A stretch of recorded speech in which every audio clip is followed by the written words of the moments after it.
Hello and good morning, Ava. How are you doing today? Hi, good morning. I'm good. How are you? Absolutely fantastic. Thank you so much for taking the time to talk to me about A, your writing, and B, a book such as this, because it really does get inside the imagination. And I think that you give us a good picture of what we're really doing in our everyday lives. We like looking at both sides of a story. Yes, thank you. Is that a good or a bad thing? Or is it just a way of measuring things up? To see both sides of the story? Yeah. Um, I think in my mind, it's an essential thing. I think that there is always more than one side of a story when there's more than one person involved in anything. And I think sometimes, in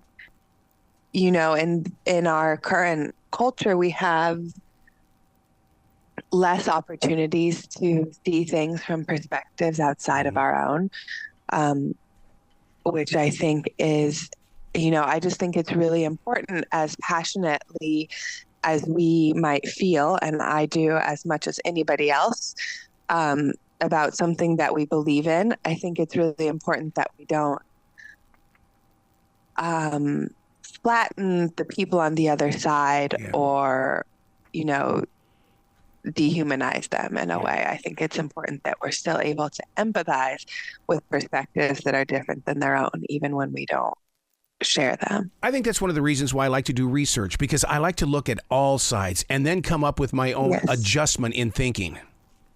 Yeah, that's wonderful. Now, to put together the book Exposure, I mean, you've entered the world of adult readers. How is that changing you now as that author? Because, I mean, I've done so many different styles of books myself, and there's like a shift in the creative flow. Yes, absolutely. My first two novels were young adult. My first novel, actually, I didn't realize at the time. I just started writing it, and the character who appeared to tell her story was this 14-year-old girl. I wasn't really familiar with young adult genre, and it wasn't until after I finished the book and had gone through several rounds of editing and found an agent that he told me that this was a young adult novel, and then I began to educate myself in the genre. And it did help me during the editing process. I read a lot of the YA classics. Yeah. Oh, those editing processes. Oh, my goodness sakes. I think that's why so many people don't want to release what's hidden underneath their bed or up in the attic. It's because they feel like it's judgment, when in fact your editor is helping you. Oh, yeah. Yeah, no, I've loved both of the editors I've worked with. My agent is also a great editor. He's helped me to edit before we've even submitted both of my novels, and found editors. But yes, I love working with editors. It there's no argument there, I think, about it. It just makes the book better. Yeah. But yeah, so with my first two novels were young adult. That was kind of what came naturally. And as I've grown up, and as this set of issues that I've been thinking about changed, I was pregnant when I started Exposure. I've started a family since. It took me many years to write. So, yeah, I think that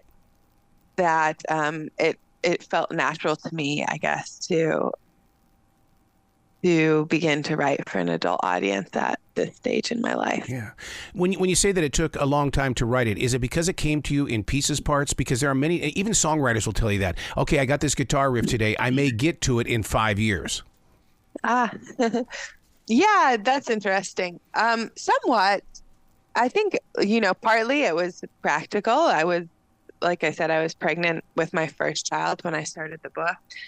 And I wrote it through early motherhood. I had, then a second child, and my kids are 2 and 6 now. So partly it was sort of the demands of the time of early motherhood. Partly it was the nature of the book, which is sprawling and complex and ambitious, and took a lot of emotional work on my part that kind of had to happen behind the scenes as I was writing it. yeah, I think that's why. And I did do some other things in between, and yes, wait for the story to come back to me again, which it always did. That's like one of my books. I to keep me in school in the 11th grade, the teacher said, "Look, just write. You don't have to take tests anymore. I just want you in school. Just write." And so that book. Wow, what a good teacher. Oh, I loved her so much because they believed in the writing. Well, it took 32 years to finally have the guts to release that book. Oh, wow. So, and it's just one, and that's why I love talking with authors that, that it doesn't just happen overnight. Allow it to breathe and grow feet. Yes, absolutely. Yeah. Exposure is going to create conversation. This is the kind of book I like, that it's going to be at book clubs and it's also going to be at Starbucks. And people are going to say, "Hey, did you read that book, Exposure?" I really imagined it that way, Era. I wanted it to be a book that's not just contained between the covers, but that is a kind of opening and is a way to begin conversation. To get into that mindset, when you're writing, do you feel it? Because, one of those things that writers do is that we're connected to a universe we can't explain. It's just we have to show up, and we do. Yes. I think that's a beautiful way to express it. I don't know that I could say it better. You're not afraid to talk about everyday things inside your stories. From race to motherhood, like you were talking about, and even grief. You give us an image of where I can really relate with it. Or as one author once said to me, "Here's a book that is a picture of you." Oh, and all of a sudden it's a different playing field when it comes to reading. Yeah, absolutely. I got into a lot of the hard stuff in this book. I wanted to. The story revolves around a single moment in time, one night in question, that alters the lives of all of the characters involved. But in order to really effectively tell that story and to tell it from both sides, I felt that we really had to know who the characters are across, time and in the depths of, what they go through in their lives, which involves all of those things that you mentioned: race, motherhood, grief, and the intensity of young female friendship, artistic ambition, romantic partnership. So there is a lot in this book. Well, I would like to know how you kept up with the continuity. How did you know that everything had to measure up perfectly? Did you have to keep going back and rereading? As far as shifting in between the stories, you mean? Exactly. So that we don't get lost as readers. Yeah, structuring the book was definitely a heavy lift, I will say. My editor, Bridie, helped me a lot with it. She had some great insights there, and it took a lot of trial and error to figure out where the story needed to start. Yep. Of course, I always knew where it ended, but it almost felt like I could have begun the book at like so many different points in time that it took me a while to figure out where I needed to begin and then how to cut between the stories in a way that would create maximum momentum, because like we said, it does span a lot of time, and I didn't, no, of course you don't want a book to feel slow. Right. So in order to, create a sense of momentum, a sense of mystery, and also have the space to really delve into the readers' lives, did take, I did have to read the book a lot of times. I would sometimes actually listen to it when I was working on structure, which helped me. I use like a PDF reader, so I could go on hikes and listen to the book, and that would help me sort of hear the structure. Yeah, that is so cool that you do that, because I'll do that with different things. And if I don't put myself in the position of where the reader or the listener is, how do I expect to really make a connection with them? Yeah, it definitely helps me to like take a step back and get a little bit like to just see it from a different angle when I'm hearing it read back to me versus when I'm reading it, on my computer screen. Then I'm like just in a different, I'm still kind of in the writing state of mind, even if I tell myself I'm just reading. Whereas when I'm hearing it, I am editing along the way, but I think I'm in like a different point of view of receptivity almost. Do you think your connection to readers is because you actually believe that people aren't black and white, but complex, and what you've entered is that world of complex and totally understand it? Yeah, I think that is in part my connection to readers, and I do believe that about we're all, we're all human, we're all complex, we all have complex histories of, that when you meet somebody on the street or you interact with somebody in a coffee shop or a grocery store,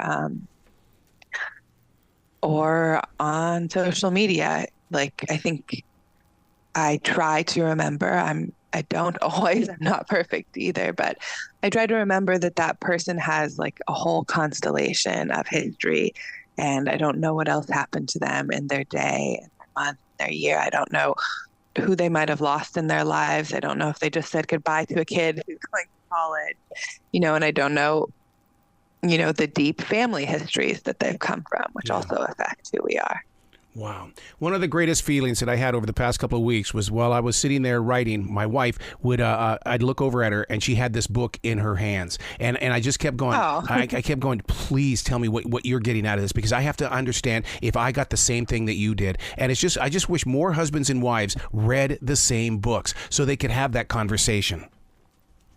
That's really cool. That's wonderful. What did your wife think of it? Did she get the same thing as you did out of it? Well, what she does, she likes to break things down because she just loves to read, period. And she still believes that this book right here is one that's going to invite people to pick up their own writing instrument and start looking into other people's lives to see if they can get their own stories as well. Instead of just walking by and having an opinion, write something. Write something. Put it down. Get to know your community better by asking the right questions.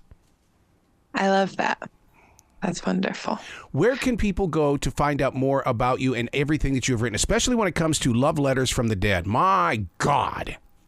Well, I have a website, just my ava.dellaira, and that has information about all my books. And I'm on Instagram too right now, particularly a lot since this is Pub Week. So if you message me, I'll probably see it in the next couple weeks at least. Yeah. And then on my publisher's website. You got to come back to this show anytime in the future. The door is always going to be open for you. Thank you so much. I've so enjoyed talking to you. Well, you be brilliant today, okay? Thank you, Arrow. You too.